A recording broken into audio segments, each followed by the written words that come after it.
যে জনেই চরণে সবে সুখে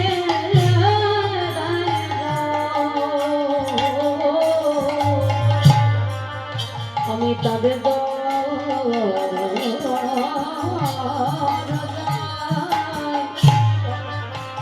দয়াল হয়ে ছুটে আসে। তাই পিতামহ ভীষ্ম দ্রৌপদীর কাছে অন্যায় করেছিল। দ্রৌপদী প্রশ্ন করেছিল, দাদু ও দাদু, আজকে তুমি সরসজ্জায় বসে সরসজ্জায় পড়ে আমার পঞ্চপাল স্বামীদের ধর্ম কি করে চালনা করতে হয়, রাজ্য কি করে চালনা করতে হয় তুমি শেখাচ্ছ। আর সেদিন তোমার ধর্মজ্ঞানটা কোথায় ছিল? যেদিন আমার বস্ত্র হরণ হলো, তখন ভীষ্ম বলেছিল, দ্রৌপদী সেদিন আমি কিছু বলতে পারিনি, কেন জানো? সেদিন আমি দুর্যোধনের অন্নে প্রতিপালিত হচ্ছিলাম। আরে দুর্যোধন ছিল অসৎ ব্যক্তি, আরে যে জন অসৎ ব্যক্তির সঙ্গ করিবে, যত তুমি ধর্ম চালনা করো না কেন, ওই অসৎ সঙ্গ করতে করতে, অসৎ ব্যক্তির অন্ন সেবা করতে করতে দ্রৌপদী আমার শরীরের রক্তবিন্দু গুলো পাপী হয়ে গেল। ওই জন্য বাবা আমাদের গৌরীয় বৈষ্ণবদের আদেশ আছে যে বিষয়ে অন্ন পাওয়া নিষিদ্ধ। যারা ঘোর বিষয়ী, মানে সারাদিন বিষয়ের চিন্তা, মানে টাকা জমাতে হবে, ছেলেপুলে ভালো থাকবে, একটা ভালো ঘর বানাতে হবে, একটা লজ তৈরি করতে হবে, যারা সর্বদা এর মধ্যে ডুবে থাকে, ভগবান বলছে যারা বিষয়ের মধ্যে থাকে তাদের যত না পাপ হবে, যারা বিষয়ের ভাবনা ভাবে তার থেকে বাবা তার হাজার গুণে পাপ হবে। এই ভাবনা ভাবাটাই অপরাধ। তাহলে আজকে ভীষ্ম প্রমাণ দিল বাবা দুর্যোধনের অন্ন খেয়ে পাপ হয়ে গেছে, তাই তো সেদিন সৎ কথা বার হয়নি। তা দ্রৌপদী বলছে আজকের কি করে বার হচ্ছে দাদু? বলে দ্রৌপদী তীরের আগা থেকে রক্তগুলো ঝরে ঝরে, মানে শরীরে যত বদ রক্ত ছিল সব বেরিয়ে গেছে, আর এখন যতটুকু রক্ত আছে এটা সতের রক্ত, আর সতের রক্ত আছে বলে আমার মুখ থেকে সব কথা বার হচ্ছে। এইবার দাদুকে তো ক্ষমা করে দিল। বাবা দাদু মরতে পারছিল না কেন? দক্ষিণায়ন চলছিল, আর দক্ষিণায়ন চলাকালীন যদি কোনো ব্যক্তি মারা যায় তাকে বাবা আবার মনুষ্য জীবনে আসতে হবে। আর উত্তরায়ণ চলাকালীন যদি কেউ স্বাভাবিকভাবে দেহ ত্যাগ করে তাকে দেহ এই মনুষ্য লোকে নয়, তাকে দেব লোকে যেতে হবে। তা ভীষ্ম তো জানে দক্ষিণায়ন চলছে, আমি এখন মরবো না, মরতে হলে উত্তরায়ণে গিয়ে মরবো। তা যেই না উত্তরায়ণ পড়লো, কৃষ্ণ বুঝতে পেরে গেছে ভীষ্ম এবার দেহ ত্যাগ করবে। তা যুধিষ্ঠির বলছে দাদু এবার মরে যাও। বলে মরবো কি করে? যারে আসবার কথা ছিল সে তো এখনো এলো না। বাবা শেখে ওই যে বাঁকা করে বাঁকা হাতে কালো শশী বলেছিল ভীষ্মের মৃত্যুর সময় আমি সরসজ্জার পাশে দাঁড়াবো। ভগবানে দাঁড়ায় আছে, ভীষ্ম সরসজ্জায় পরে মাথাটা তুলে দেখলো কৃষ্ণ দয়াময় আছে। কিরে বাইরে কেন? দরজা খোলা, ভিতরে আয়। কারণ ভীষ্ম তো যেমন তেমন ব্যক্তি নন। তা যেই না কৃষ্ণ এসে দাঁড়িয়েছে, কৃষ্ণ এসে প্রথমবারই প্রশ্ন, ভীষ্ম আমি জানি তুমি এবার চলে যাবে, বলো তুমি আমার কোন রূপ দেখতে চাও? তুমি তো দেহত্যাগ করবে, তুমি আমার বৃন্দাবনের কৃষ্ণ রূপে দেখবে, না মথুরার কৃষ্ণ রূপে দেখবে, না দ্বারকার কৃষ্ণ রূপে দেখবে? বলো কোন রূপে তুমি দেখতে চাও?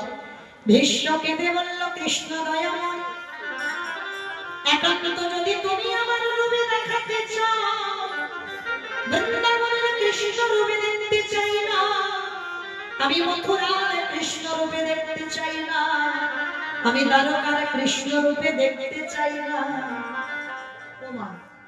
সবাই তোমার বৃন্দাবনের রূপটা দেখে, গোপবেশন বেরুক সারে বাবা ঈশ্বর নাটক ওই রূপটা তো দেখবে, আর তুমি বলছো ওই রূপ দেখবে না, তাহলে কোন রূপ দেখবে বলো? বলে কৃষ্ণ যেটা দেখতে চাইবো দেখাবি। কেন দেখাবো না? দেখো আমি কথা দিয়েছি তোমায়, যাবার সময় আমি রূপ দেখাবো। ঠিক আছে, তাহলে একবারে দেখা কৃষ্ণ।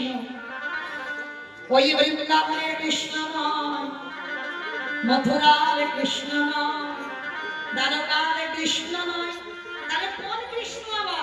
বলে কেন কৃষ্ণ? ওই কুরুক্ষেত্রের রণাঙ্গনে ওই যে অর্জুনের সারথি হয়ে তুই যে ঘোড়ার লাগাম সামনে ধরে রইলি, অর্জুনের মাথায় ছাতা রইল কিন্তু তোর মাথায় ছাতা রইল না। অর্জুন বসে আছে উপরে, তুই দাঁড়িয়ে আছিস নিচে। আমি সত্য ত্রেতা দাপরে দিলাম, প্রতিটা যুগে যুগে ভক্ত ভগবানের নিচে বসে কাঁদে। আরে কুরুক্ষেত্রের রণাঙ্গনে আমারে দেখে কি মনে হলো জানিস? তুই যেন অর্জুনের রাতের সারথি হয়ে আমার ভগবান বসে ওই ভক্তির কইলে আমি ওই রূপে বলো ও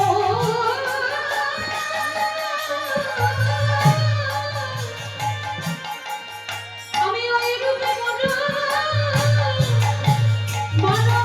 মানভালোবাসি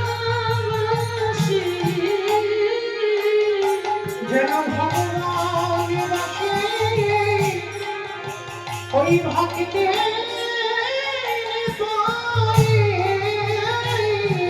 অনেক কৃষ্ণ রে, অনেক কৃষ্ণ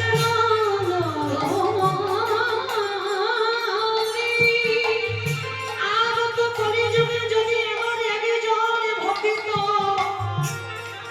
অর্জুনের মতো পদে অবলম্বন করে মায়া মোহ সারে ত্যাগ করে তোর চরণ আশ্রয় করে কৃষ্ণ রে, তুই তাদের দল যাতে দাদা রে জীবনের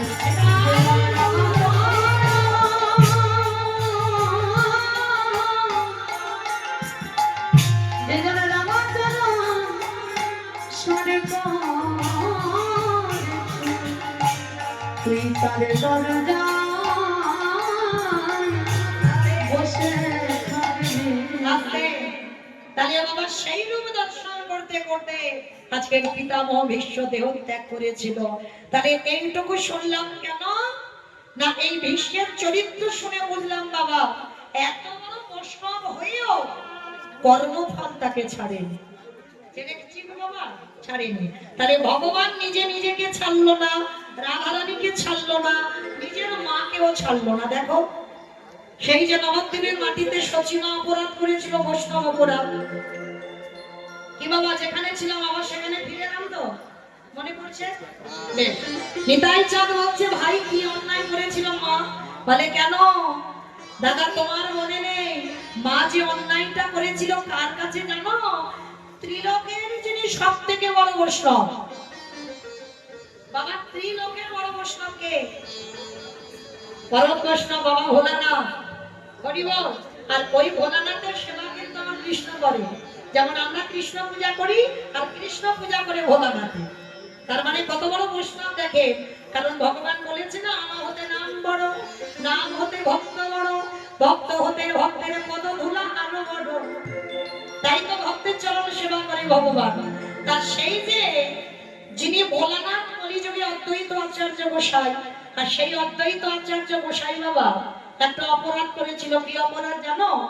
সচিমার কোলে যে ভগবান আসবে সেইটা চিনবার জন্য সচিমার কোলে যে কটা ছেলে মেয়ে হয়েছিল সব কটাকে প্রণাম করেছিল। প্রথমে 8টা মেয়ে হলো, 8টা মেয়েকে প্রণাম করলো, সচিমার কোলে বসেই মরে গেল। নবদ্বীপে বিশ্বরূপ এলো, তাকে প্রণাম করলো, 16 বছর বয়সে সন্ন্যাসী হয়ে চলে গেল। আচ্ছা বাবা আপনারাই বলেন, ওই লোকটার প্রণামে যদি 8টা মেয়ে মরে যায়, বড় ছেলে চলে যায়, মায়ের ভয় হবে না? তার মানে নিমাইকে প্রণাম করলে নিমাইও চলে যাবে। বাবা দরকার নেই, ওকে আমার বাড়ির ধারে কাছে আসতে দেব না। কারণ বাবা এই অদ্বৈত আচার্যের কত শক্তি জানো? একটুখানি বলি। জানো অদ্বৈত আচার্যের ছোটবেলার নাম ছিল কমলাক্ষ। এই কমলাক্ষ একদিন মার সঙ্গে গিয়েছিল নবদ্বীপে বেড়াতে। আর বেড়াতে গিয়ে দেখছে মা একটা কালী মন্দির আছে। আর কালী মন্দিরটা দেখে মা নাগাদেবী কমলাক্ষকে বলছে, বাবা একবার প্রণাম কর মাকে। তা কমলাক্ষ বলছে, মামা প্রণাম করবো না। কেন করবি না? বলে, মামা যদি আমি প্রণাম করি তাহলে মূর্তি এক্ষুনি দ্বিখণ্ডিত হয়ে যাবে। তা মা বলছে, তুই কি নিজেকে বড় সাধক মনে করিস? হ্যাঁ, তুই প্রণাম করলে মূর্তি ভেঙে যাবে? বলে, হ্যাঁ সত্যি বলছি। কিন্তু বাবা যার মন্দির সে এসে বলছে, রেগে গেছে, কমলাক্ষ তোর এত বড় নিজে নিজে এত অহংকার যে তুই প্রণাম করলে আমার পাথরের বিগ্রহ ভেঙে যাবে? বলে, হ্যাঁ। তবু বলছিস, হ্যাঁ ওই প্রণাম কর। বলে, ঠিক আছে করছি, কিন্তু তবে যদি ভেঙে যায় আমাকে কিন্তু বকাবকি করবে না।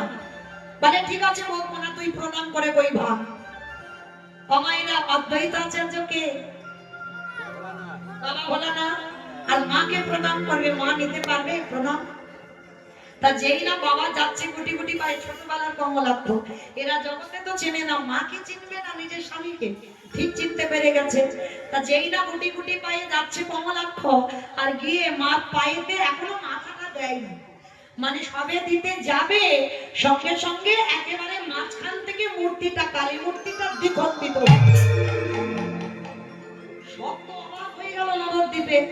দৈববাণী বলল, ভবতারিণী মা প্রাণনা, তোমার সাহস হলো কি করে তোমার মাথাটা আমার পায়ে ঠেকানো? বলে, প্রিয়ে আমি ঠেকাতে চাইনি, ওরা তোমায় চিনতে পারেনি, আমি কি করবো বলো? তাহলে জড় জগতে যখন এসেছি তাদের মতো তো আমার একটু চলতে হবে, ওদের জন্য আমি প্রণাম করতে গেলাম, আমায় ক্ষমা করে দাও, আমার ভুল হয়েছে, আর জীবনে ভুল করবো না। তাহলে সেই কমলাক্ষ যিনি অদ্বৈত আচার্য, কত শক্তি, সচিমার 8টা মেয়েকে প্রণাম করেছে, একটা একটা করে মরে গেল। বড় ছেলেকে প্রণাম করেছে, সন্ন্যাসী হয়ে গেল। এইবার ছোট ছেলেটাকে প্রণাম করবে, মানে নিমাইকে। আর নিমাইকে প্রণাম করবে বলে অদ্বৈত ঘরের সামনে একটা পাপ,